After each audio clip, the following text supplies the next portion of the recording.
小人生，小人生，小人生，小人生。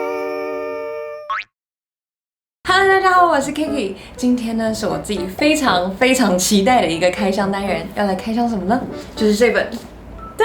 前少女时代成员 Jessica 写的新书《Shine》。那这本书的出版呢，可以说是非常的坎坷，因为一开始它的宣传定位是 Jessica 的自传小说，但因为毕竟是前少女时代成员嘛，所以她的一举一动都会比较被放大检视。所以当泰国版的封面一出来啊，上面就有疑似少女时代的应援棒的图案出现，所以引起少时很多粉丝的不满。然后后来出版社又把原本封面写的 Jessica 自传小说改成了 Jessica 的小说处女秀。这样子的动作呢，无疑被很多的粉丝认为是一个此地无银300两的行为。如果你不心虚的话，干嘛要改掉呢？当然，也有另外一派的粉丝是认为说，至少出版社还有 Jessica 为了减少争议，愿意做出就是让步更换封面的动作，所以这本书呢，它才会延期出版。我10月3号拿到货，我10月4号就把它标完，就想说赶快来跟大家分享这本书在讲什么。那在我跟大家介绍这本书的内容之前呢，要麻烦大家先帮我按一下右下角的订阅，然后还要开启小铃铛，这样就不会错过我的其他精彩影片咯。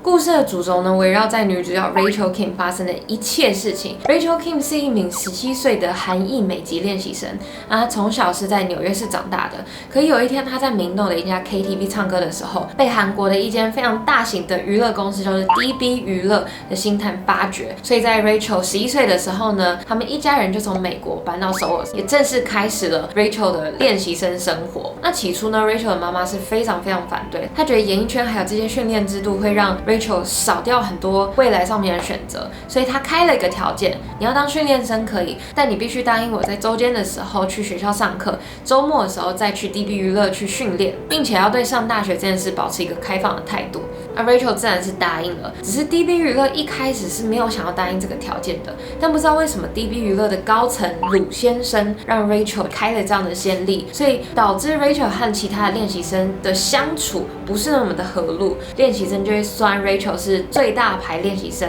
瑞秋公主等等的绰号。那 Rachel 她还有一个超级死对头，叫做 Mina， 也就是我们的第2女主角，这人非常的重要。Mina 是韩国最老财阀家族之一的朱家长女，简单来说就是 Mina 的背景很硬，然后非常的有钱。在书中的描述就是 Mina 就是个臭绿茶婊，一直不停的找 Rachel 麻烦。那为什么他们会结下梁子？是因为 Rachel 第一次见到 Mina 的时候，她对她伸出手握手，跟她说嗨这样子。那因为在韩国这种很注重礼仪的文化当中，你要对一个同岁的资深练习生握手嗨这样子的动作 ，Mina 就是觉得싸가지 없어，你这个没礼貌的臭婊这样子。所以从此之后 ，Mina 就把 Rachel 当作是眼中钉。那听到这边，大家应该会觉得蛮有趣的，怎么这个 Rachel 听起来就是 Jessica 本人呢？因为她就是美国长大，然后后来到首尔去当练习生，然后长达7年的生活嘛。这个 DB 娱乐的鲁先生就超级像那个李秀满 SM 的那个头这样子，所以故事交代到这边，我已经开始有一点起鸡皮疙瘩，想说你也太敢写了吧。好 ，Anyway， 这个故事还有一个非常重要的男主角，他的名字叫做 Jason Lee 李杰森。Jason Lee 是 DB 的当红偶像男子团体 Next Boy 的成员。他虽然是韩国人，但是在加拿大出生。然后在他出道以前呢，就是先透过 YouTube 的翻唱影片爆红的。然后那时候鲁先生就马上飞到加拿大去把这个 Jason Lee 签到韩国来发展。那他也成功的成为了一个家喻户晓的巨星。那 Jason Lee 想当然尔，我们唯一的男主角势必会跟 Rachel 发展一段感情。那在书中呢，有一个非常大的事件，就是 Rachel 被其他练习生下药了。是有一次的夜间练习会上面呢，原本 Rachel 是没有要参加，因为她妈妈管得比较严，所以就不让她在晚上的时候外出。但算是顶着鲁先生的压力吧，所以 Rachel 她就硬着头皮拜托她的妹妹 Lia 一起帮她瞒过妈妈，然后去参加这个练习会。那殊不知这个练习会根本就是一场鸿门宴，这是一个大型的开趴场所，就这边大家都在玩，然后她也在这个练习会上面初次相遇了 Jason Lee。结果 Mina 就拿了一杯香槟给 Rachel 喝，没想到 Mina 在里面下药。隔一天是一个很大的甄选会，有一个练习生可以跟 Jason Lee 一起来合唱，然后宿醉又被下药的 Rachel 唱完之后，他就吐在 Jason Lee 的鞋子上面，所以他他也就失去了这个机会。最后这场甄选会的结果就是 Mina 拿到了这个机会，那被下药的 Rachel 她怎么可能会甘心于这件事情呢？所以 Rachel 就想了一个办法，算设计了一场爆红影片的发生。那这个爆红影片呢，就是跟 Jason Lee 一起在私人场合里合唱了一首歌。在这个影片发出的隔没多久，很多人都在关注，这个跟 Jason Lee 一起合唱的女生是谁 ？DB 呢最后选择让 Rachel 加入 Mina 还有 Jason 这个合唱计划，也就是他们这个3人小组正式成立。那在这个过程当中呢 ，Jason 也是一直不断的发动攻势追求 Rachel 这个自然不做作的女生。比如说 Jason 就会用自己的私人飞机带着 Rachel 妹妹 Leah 还有她一起到东京的元素来一场自我疗愈日，不断的给她惊喜啊、暧昧啊等等的，所以很快的 Rachel 也就坠入了爱河。只是在他们正式成为男女朋友之前呢，他就碰到了他们当红女子团体叫做 Electric Flower 里面的成员康基娜。康基娜呢就跟他讲说，你千万不能谈恋爱，因为谈恋爱非常的危险，而且会害了你的个人生涯。当时的 Rachel 她只是觉得有这么危险、那么夸张吗？对，就是最后康基娜的下场就是因为谈恋爱被退团。所以 Rachel 听到这句话就一直引以为戒，就跟 Jason 稍微拉开了这个距离。那3人小队呢，算是发展的非常的成功，他们也被邀请到加拿大的多伦多、美国纽约一起去表演。只是在加拿大表演的时候呢 ，Mina 不小心穿了 Rachel 坏掉的鞋子 ，Mina 就觉得说一定是 Rachel 陷害她的，但因为她的脚踝已经受伤了，所以最后就变成 Jason 跟 Rachel 2个人一起完成接下来的演出。也是在纽约的这段过程 ，Jason 又再度祭出了超浪漫攻势，把所有 Rachel 的朋友都叫来美国帮他庆祝，因为他们的歌来到了排行榜的第1名。那在这么浪漫的氛围下呢 ，Rachel 也正式的跟 Jason 在一起了。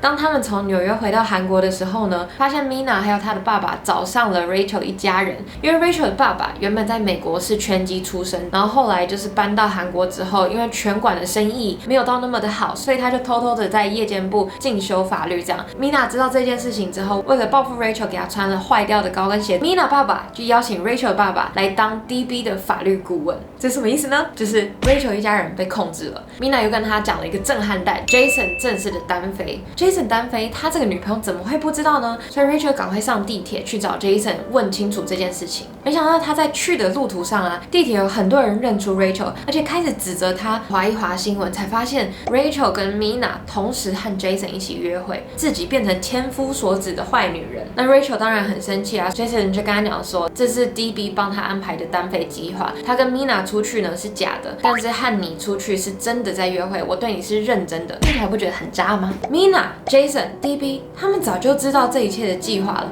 为什么只有 Rachel 不知道？因为 Rachel 在 DB 的镜头课没有到很好的表现，所以他们就觉得说，如果先告诉 Rachel 的话，他就会坏了这个计划，因为他可能演不好或演不自然。所以听到这里 ，Rachel 就整个砰，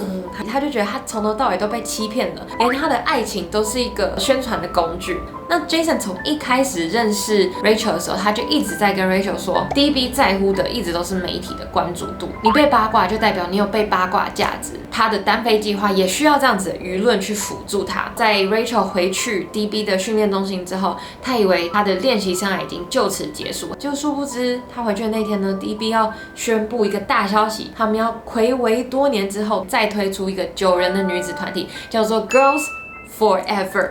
对，绝对不是 Girls Generation 哦。Mina 还有 Rachel 以及其他7名的练习生正式的被选到这个 Girls Forever。Mina 还有其他7个练习生，当然是对 Rachel 相当的不友善，比如说常常恶作剧，把她的道具、衣服藏在哪里等等，让她找不到。但他们必须在镜头前假装我们就是 Girls Power， 我们就是超级好姐妹等等的。所以最后书的 ending 呢，他说：“这是我准备发光的时刻，而我不会让任何人阻止我。”这就是第1集的故事完。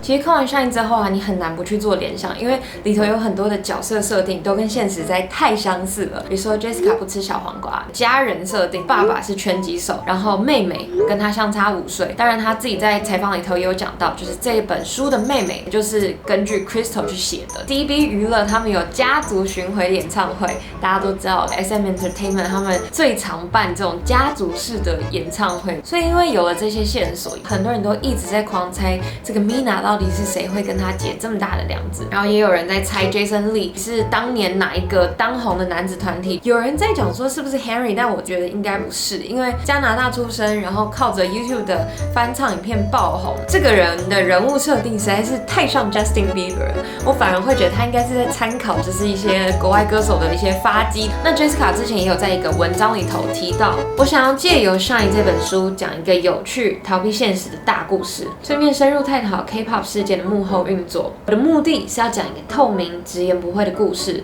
而小说有时是最棒的选择。我觉得如果我作为少女时代的团粉的话，我可能会有惊讶、生气的情绪，这些都可以理解。毕竟连我这个不是粉丝的路人都会有点怀疑，他真的不是在讲自己的故事吗？可另外一方面，确实啊 ，Jessica 待在 SM 还有待在少女时代度过她整个青春，所以她写不写这本书，就算哪方面是真的好了，都是她的自由。不过我自己的感想是，敢写这本书啊，蛮勇敢的，因为这本书的出版造成舆论一定是可想而知。故事里头 DB 设计了瑞秋的爱情，可是现实生活中，不管是 Jessica 也好，或者是 SM 或其他的娱乐公司，真的都没有设计过自己家的艺人宣传过吗？所以我自己觉得啦，舆论就是这本书的武器，它只是以其人之身还治其人之道。毕竟他当初退团的时候也不是这么的合路，你知道啊？这是我的解读啦。那不晓得大家的想法是什么，也欢迎在下面跟我一起讨论。2021年还会有第2本叫做 Bright， 我自己也很期待 Rachel 出道之后发生的事情。那我今天的影片就大概分享到这边。如果喜欢影片的话，别忘记记得订阅我的频道，还有追踪我的 Instagram 和 Facebook 哦。我们下次再见，拜拜。